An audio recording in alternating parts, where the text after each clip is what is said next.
Welcome to the Hangar Deck Podcast. We bring amazing aviation talk and interviews for the aviation enthusiast.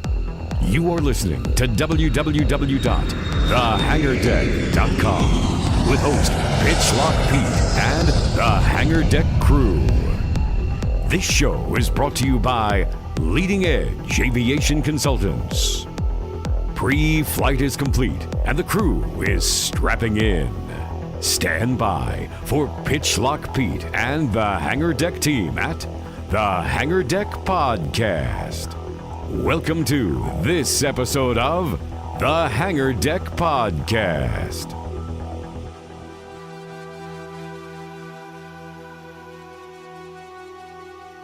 Hey, welcome back to thehangardeck.com. I'm your host, Pitchlock Pete, and we're back in the studio. It's July 11th, 2018.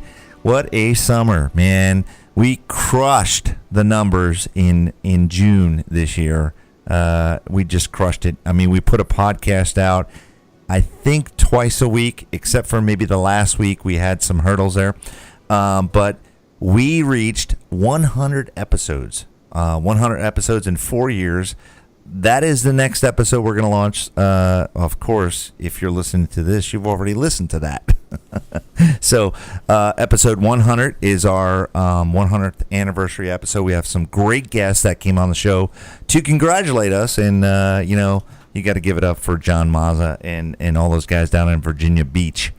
In addition, episode 101, I got to recap. That was incredible. Sikorsky test pilot.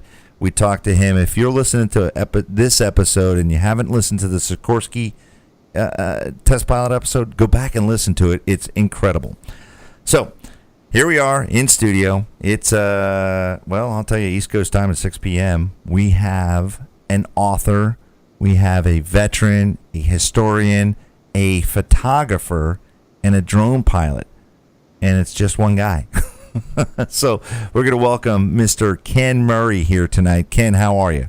I'm doing fine, Pete. How are you doing tonight? Oh, we're doing great here at the Hangar Deck Podcast. I'm looking over at my producer, Steve, his nickname is. He's over there writing stuff down and doing the recording and getting everything set up here for this episode. But can you tell us a little bit about your background? And, I queued up, aviation and photography and drones.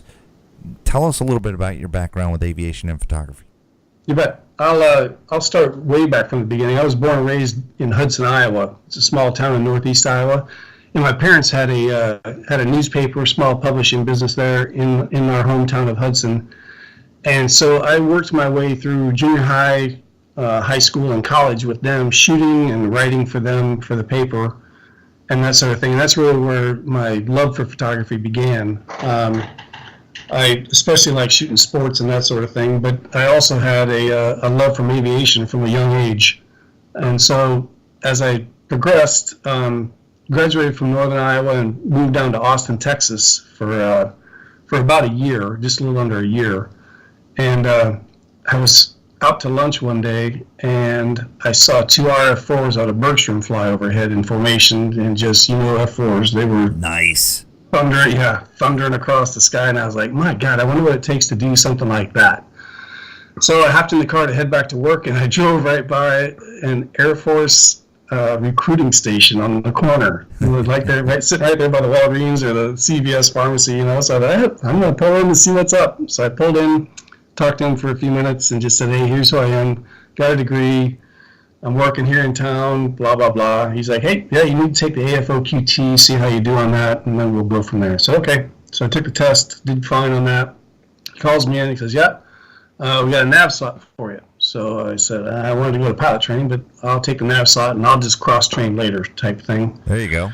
So I took the nav slot, and that was in 86. So I went out to Mather, the last part of 85, and then into 86, and then got my wings, went to Ellsworth Air Force Base in Rapid City, South Dakota for 6 years, from 86 to 92.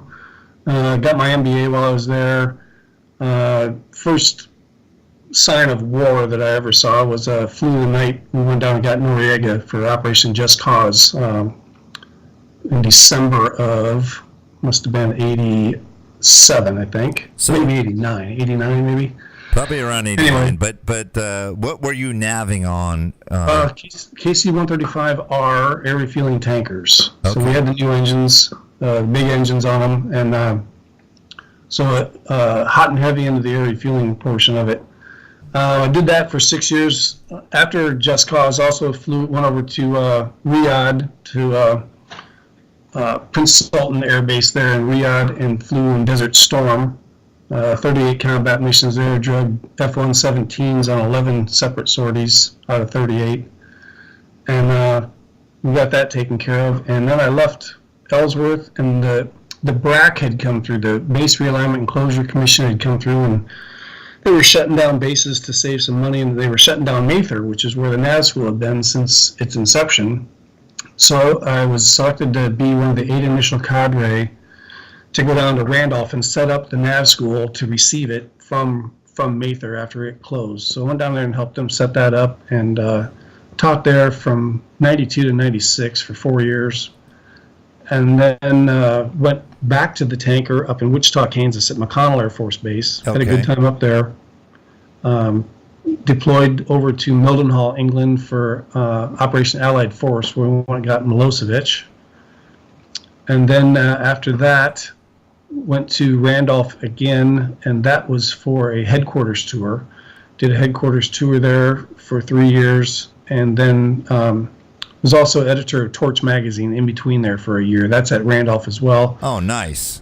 Yeah, that was fun. That was probably one of the most rewarding jobs I've had, and that leads us into the aerial photography thing. I obviously I carried my gear with me everywhere I went in the tanker, but at Randolph in the Torch magazine, the editor's job, I got to go fly some pretty neat stuff. I flew in the back of an F-15C, F-16, T-38s. Now we're talking. Yeah, it was a blast. And Yeah. the people that I got to meet, all the commanders from the squadron commander all the way up through the regime there, it was really a cool job. I wish I could have just stayed there. Yeah. But so this is where the passion for aerial photography. Yeah, exactly. Yeah. And learned a lot. I had some mentors along the way, and just picked their brains.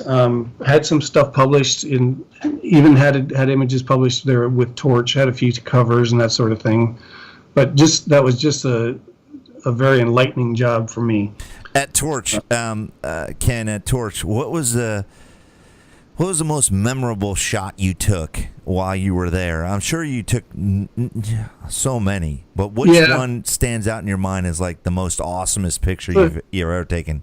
Yeah, with the most awesome picture I ever took was during Desert Storm. The best picture I shot, or the funnest mission that I flew in, was with the F-15s down at Tyndall.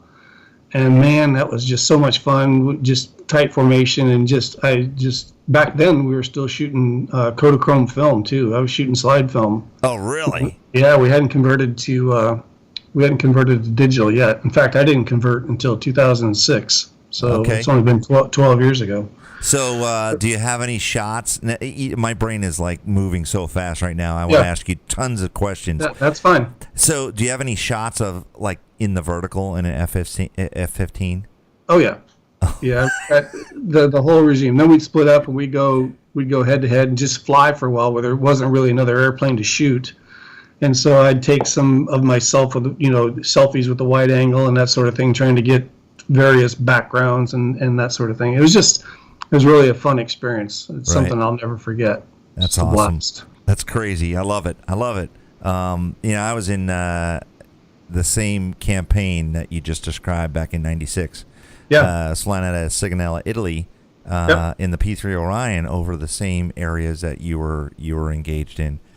We stopped in there for gas one day and went to the hotel with the swim-up bar, as a matter of fact. That is called the SIG-In. You are correct. I couldn't recall it, but I have been to the SIG-In. We have something else in common. Yeah. February 1997. I went back to the SIG-In. Amen, brother. I love talking to veterans, man. It's awesome. It's the only brotherhood that you can meet somebody like you for the first time, and we can connect within. And I'm looking at the timer here. It's 9 minutes we've been talking, and automatically we just connected. So you want to hear one quick funny Navy SIG-in story? absolutely, dude. You know the. Don't tell me if I say I remember you know the that. challenge coin. Yep. You know the challenge coin thing, Yep. right? Yep. Everyone carries a challenge coin that flies. So we're out there and we're swimming and having some cold bevies of your choice, and we had the wing commander with us. So he comes swimming up to the Larry Stevenson was his name. He comes swimming up to the swim up bar there, and he pulls up and sits down, and he reaches into his swimming trunks and he pulls out his coin, and he coined us all at the bar, at the swim up bar. Nobody's got money. No one had their coin on them, obviously. So he got us good, but that was fun. That's awesome. I miss those days so much. Oh man, you and I both. I don't think there's a lot of that going on nowadays, but No, I agree. yeah. So how'd you get into? You said you did a little stint there with drones. How'd you get into drone photography? Because that's pretty interesting stuff. Yeah, I'd always been interested in it. What the going through and setting up the 558 really opened my eyes with what the capabilities are with. I mean, these are weaponized drones, obviously the Predator and the Reaper and that sort of thing. I'm not involved in that now whatsoever. What I fly now is just a DJI Inspire 1 Pro, but it has a camera on it that's got a sensor that is almost as good as the sensors I have in my Nikon Pro sports cameras that I use. Wow. It's amazing. Yeah, I can really shoot some really nice stuff. So I started that back in 2015. Went through the whole FAA process, and I still have a private pilot's license, so I don't bend or break any FAA rules whatsoever. Right. I'm not a hobbyist out there. I have a second person who's my photographer, and I fly it just to keep it away from the trees and everything else. I haven't even bent a prop or broke a prop on the thing, and knock on wood, I don't plan on it either. Right. So I've got too much money wrapped up in it to go out there and just it's not a hobby. It's really it's a professional tool, right? It's pro gear, exactly. It's all pro gear, right? Yeah. So that sounds pretty exciting. So you have your Part 107 license, of course. Yes. Okay, and then I read the 333. What is that? Yeah. The 333 exemption was what the FAA started with back in 15. That was before the 107 hadn't even been part of the FAA regs yet. This was a way to get people. It was a little more stringent, and you had to have a private pilot's license to get it, and that sort of thing. And they were trying to differentiate between a kid hobbyist out there and someone who was going to fly this thing commercially and make money with it. And so they forced you to do that. Right. So I went through that process, which was longer than I had anticipated, but it worked. And because that was right when the whole thing was kicking off, really. But yeah, I did that, and then the 107. That was basically just like taking your private pilot's license test, pretty much. Right. And that was pretty easy. It'd be a little bit more difficult for someone who's never flown before, but reading the charts and where to find the information that you're actually looking for. Right. And that sort of thing. But yeah, so I got the 107 now, and that's a little less stringent, and things are going well, staying busy, shooting a lot of architectural stuff with it, and that sort of thing. Staying away from crowds and restricted areas. If I'm near an airport, I'll call the tower and tell them, hey, here's who I am, here's what I'm doing, here's when I want to fly, what do you think? And they'll say yay or nay, and good. Give us a call when you're done, or if you're only going to be one battery, a 15-minute flight, you're good to go. Go ahead and launch. So I have a respect for you because as a veteran, you were trained as a navigator. You Right. flew multiple platforms during your time of service, and you told us you got your degree, but now you're doing what you're passionate about. You're making a living out of taking photography to the next level, and the next level is not only with digital Nikon, like you said, but in addition, now you're flying drones. So, Yep. What is the name of your company? The photography company is Mach 3 Photography. Love and it. What I did, rather than start, I didn't want to reset up a whole other website when I brought the drone on board. So I made an entity of Mach 3 called Drone Dimensions. So with that, I basically can combine everything. And if someone wants a drone and they call Drone Dimensions, they're actually calling Mach 3 or emailing Mach 3, and I'm getting it, and we can work the solution that way. Okay. So you're very, the solutions are, I've read through the website. By the way, the website photography looks great.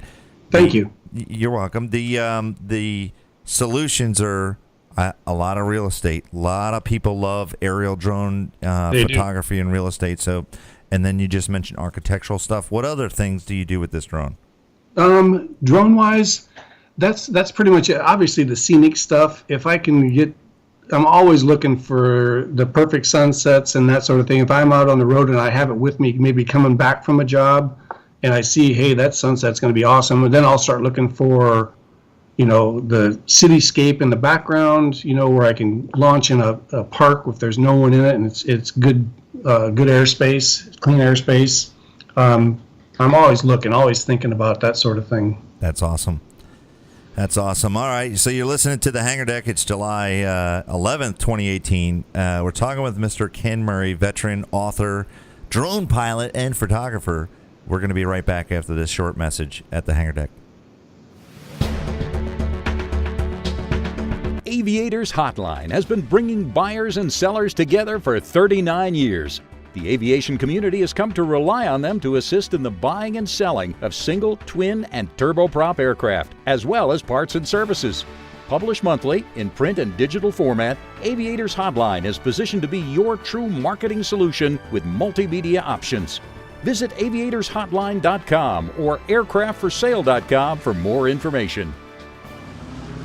Hey, welcome back to the Hangar Deck Podcast. It's July 11th, 2018, and we're talking to Ken Murray. It's a great conversation. Two veterans having a nice talk about, days of old, and then, of course, technology, and I just love drone technology. So, Ken, you've got a Doolittle Raider flight story with the B-25. You're talking in my wheelhouse now, buddy. What did you do with these guys? That was awesome. The Doolittle Raiders had come to Randolph a few times. I think I saw their goblet ceremony twice, and at any rate, they brought the Doolittle Raider aircraft, the one with the squadron patch on the front of it, on the side of it. I can't remember the tail number or even the name at this point. I'm sorry, but they came down to Stinson, and they brought down a couple of others on the south side of San Antonio there, and they said, hey, they knew I was a photographer. They said, hey, you want to come up? We'll put you in this aircraft, a wingman aircraft, and you can shoot the squadron bird as we fly in and around San Antonio. I was like, yep, color me there. I'm in. So went down there. I think it was like a Saturday morning or something. Yeah. I went down and got all situated, got the safety brief and everything, and hopped in this airplane. And I had an entire back window / door there was just nothing there. Strapped myself in so I couldn't go anywhere. And we just basically started flying circles around San Antonio as a two-ship. There was a couple of others in there that would come in and out. It was the most amazing thing. And the picture that you're probably talking about that I have on the slideshow on my website, we flew right past the Tower of the Americas there in San Antonio, and so he's the Doolittle Raider aircraft is slightly low on the inside of the turn, and I'm shooting down with that from our aircraft, that aspect, shooting down with the tower in the background. It's nice. A perfect, hey, you're in San Antonio, it's downtown San Antonio, you can see 281 running by there and everything. It was awesome. That's great. That ranks right up there with the F-15, F-16 flights. I'm not kidding. That thing was fun. Well, it was really fun. We go to a lot of Warbird events, and we record podcasts down there, and we meet a lot of people all over the place. And I got to tell you, I have a profound respect for aerial photographers in the Warbird industry, and they tend to get some incredible photographs of this living history. I think it's living history. It is. It really is. One thing that I can tell you is, as a little pointer, what a lot of people do, a lot of novice photographers will do, is they'll go out there with their camera set on auto, All right. Right. I never shoot in auto. I shoot in manual. That's me. And That's me, by the way. Yeah. Well, that's why you stop the props. Right. So you've got this beautiful warbird out there. Your light meter inside of your camera is seeing bright sky out there, so it's stopping down that lens real small, like the iris in your eye, and your shutter speed is maxing out. So you're stopping the props. You've got an airplane sitting in midair. You want to go manual and set that shutter speed at like 1/125th to 1/250th of a second, whatever looks good, and you'll get the prop whir. You'll get the sun coming off and the reflection coming off of, and the prop is actually making a big disc out in front of the motor. Steve, are you writing this down? These camera that settings? is the key. Even at air shows, you can go to Oshkosh here in a couple weeks, and you're shooting air show photos with prop aircraft. Go manual, set that shutter speed at 250 or 1/125th, and shoot that, and you'll get that prop whir. And I don't care if you can go shutter priority, and just let the camera set the aperture that's required for that shutter speed, and shoot away. You're going to get 1 out of 10, 2 out of 10 that are really, really good, but those 2 out of 10 are going to be really, really good. Yeah. So. Hey, I would love for you to take a look at on our website at thehangardeck.com. We have a gallery. I have a bunch of friends and that take pictures for us. So some of those props that you just described, they're like they shoot in auto. But we've got a guy. His nickname is Johnny Photo. And he's pretty good at what he does, and it's the Warbirds Over the Beach 2018. Take a look at that and let us know what you think. From a professional photographer, I'd love to hear your. I'll do that. Man. Yeah, man, that's great. So wow, accomplished photographer. He's talking about settings and drones and. You got me in my wheelhouse right now, man. I'm loving this. Yeah, but where do you find time? I don't get it. Where do you find time to write a book? Well, that's a whole different story. I'll tell you, I'll make it as short and sweet as possible. If you never met or knew Ralph Parr, you wish you would have. I promise you that.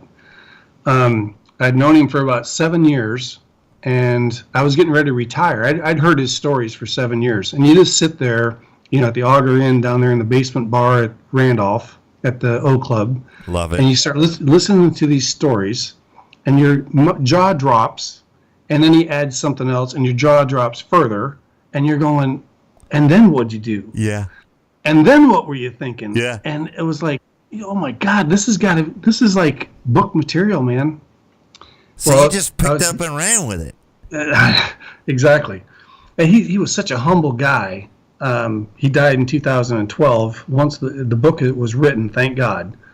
But can you tell our audience what's the name of the book? The name of the book is On Parr, Parr. It's Colonel Ralph Parr. So I contemplated between Saber Ace and On Parr, and On Parr was just, I wanted a 2-word title, and On Parr just kind of stuck because he also flew F-4s in Vietnam, and he also flew P-38s in World War II, so I didn't want to tie it right to the F-86, That's a hero right there, dude. That's a hero. It was nuts.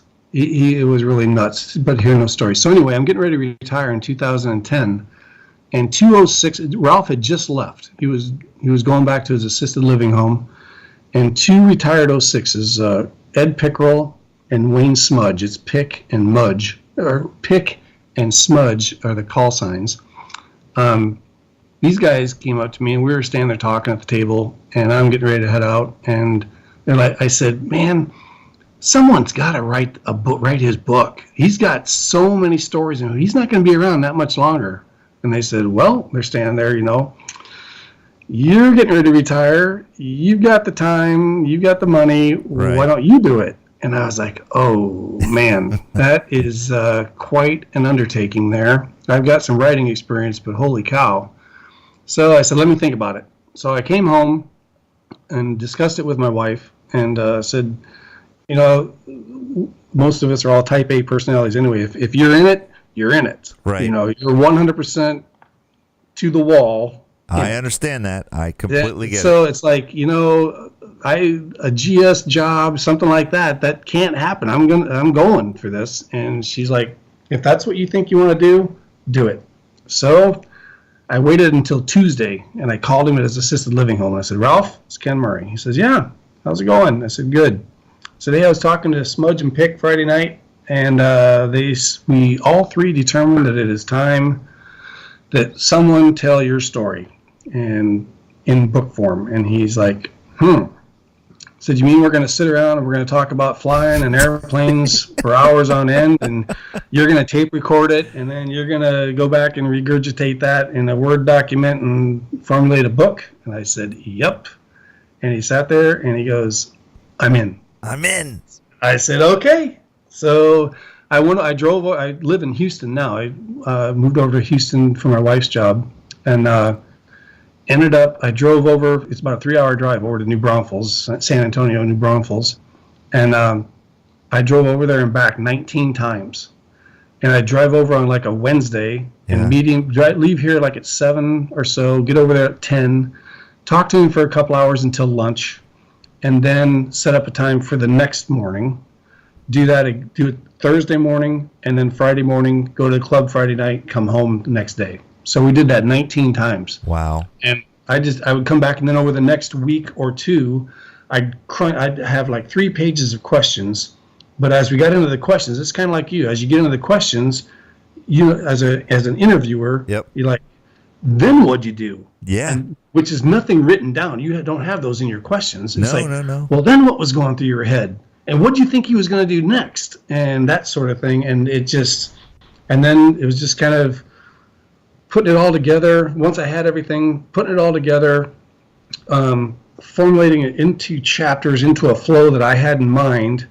And then what I did is, if I had specific dates, he flew this date and shot down this Russian aircraft coming out of China, coming out of North Korea on the final day of the war. That was July 27th of 53. What was going on that day? Right. So I'd go and start looking up what was on the front page of the major newspapers on that day. So you're peeling the onion back. Exactly. And and then you just kind of you have to tell it in a story form and something that connects with the readers. Hey, Ralph woke up this morning, shaved, got ready to fly, not knowing that back home, this was what was happening on the front page that day, where someone of his age group, the older veterans, they will remember that, and they'll say, "Oh, that was happening that day, and he flew this day, and this is what happened to him that day." Right. So that was kind of a tester, but it was a lot of work. I wrote it in. The initial version was in first person, so it was all. I woke up at 6 a.m., shaved, got ready for my mission for that day, and I had an editor at A&M that went through it and said, and Ralph had passed away now, and he said, that thing really needs to be written in third person. That needs to be he. So I went through, it took me 6 weeks, 14 hours a day. I wore out a Dell keyboard. I started hitting X's and I was getting Y's and everything else because I was just going nuts with this thing. And I rewrote the entire book, changing the I's to Ralph or he or that sort of thing, change it to third person. So that was the biggest tasker in the whole thing. But and you have to go through and reformulate sentences that reformulate the entire paragraph, that reformulate the entire chapter, and that sort of thing. So that was a big undertaking. But anyway, it all came out in the end. On Parr has been released, and it's going well. Sales are going well. I've had a couple of book signings and another radio broadcast a while back, a couple weeks ago, and getting ready to head up to Oshkosh, and we'll have 3 book signings up there here in a couple weeks. Jealous over the Oshkosh trip. Bring it. Come on up. We've been dying to go to Oshkosh. In fact, it's on our list this year. Unfortunately, the moons didn't line up. I should just I should just do it. Yeah. It's this is my 11th year in a row, and I don't plan on missing one ever. Okay. They can bury me up there. Did you hear that, Steve? I did. All right. We're gonna Ever. I'm never gonna miss one. I gotta figure this out. If I can't fly in there, I'll drive up there. Oh, okay. All right. So you're bringing the sleeping bag and you're flying. Yeah, that's exactly what we do. I got a buddy that I fly with out of Grand Prairie, up in south side of Dallas, and so I drive up, meet him, and we fly up there, and we park on the North 40. We drag our tents out. We pitch tents, and it's everyone up there's got a smile on their face, just like you've got right now. Yeah. Everyone's got something in common, and everyone says, "Hi, how are you?" You're not a Republican. You're not a Democrat. You're nothing. You're an aviation enthusiast. Right. I love it. It's so refreshing. I'm digging it. Yep. You got to go. Ken, you're definitely a pleasure to talk with. You make the conversation so easy that I don't have to do any work. I just, the SIG in story is just fabulous. Oh. I'll never forget it. I will never forget that story. This is the first time I've told that story in probably 10 years. And you told it to somebody to get recognized with it. Now, you want to go back to a sea story with an old sailor here. 1989 or 95. Yeah, I was in on my first P3 deployment down in Panama. Yeah, down in the Air Force. What was the name of the base in Panama? down there they had. Oh, now I can't remember the name of the base. It'll come to me. Yeah, so it was Howard Air Force Base. That was it. Yep, Howard. So made it to Howard Air Force Base, my first P3 U.S. Navy deployment, and pretty interesting place. But and then it obviously closed down. Yep. So, that was my first deployment in the Navy to a Air Force base. Yeah. And you guys do it right. That's why I didn't join the Navy. I'm not busting on you. I'm just saying. Oh, I know. I got a lot of Air Force friends. And they'll get a kick out of listening to this. But oh yeah. Yeah, absolutely. So what are we promoting? Let's see. We want to go out and get the book on Parr. Yeah. I know I'm going to get it. Because I want to see this. I want to read about this guy's awesome history as a veteran. Where can we get that book? Where can we get the book? Yeah, you can search for it on Amazon. It's out there. There are multiple places, Barnes and Noble, all the websites. And if you are a like a Barnes and Noble user or member or whatever, you can just go to Barnes and Noble and search it up on Parr Ken Murray, and it'll be there. Awesome. And it's out there in hardcover, it's paperback, and also Kindle. Great. And, of course, if you want to see all of Ken's work, www.mach3photography.com. That's your website, right, Ken? That's correct. All right. What else would you like to tell our audience before we wrap this this segment up of the Hangar Deck? Do you want to know what else I like to do? Absolutely. I love to shoot PGA golf. Not play it, shoot it. Right. I got 17 tournaments this year. I just got back from LPGA championship, actually. I've got 4 LPGA tournaments, and I'm heading to Akron for the Bridgestone, and then St. Louis for the PGA championship. And then I just got approved for credentials to the Ryder Cup in Paris in September. Oh, wow. I am elated. So I'm going to go over there with a team of 5 or 6 guys, 5 or 6 photographers from Ireland. They mainly shoot the European tour, and I help them out by shooting some stuff over here for them in the States. So it's a good time. I love it. You semi get to know those guys, and it's just a blast. Right. So you got one of them Magambo lenses that look like a Canon. Yeah, I'm not sure if Magambo is one word or hyphenated, but yes, it's a Magambo. That's great. Well, Ken, we'd love you to come back on the Hangar Deck in the future. Would you like to come back to the show and maybe, give us an update on what you're doing?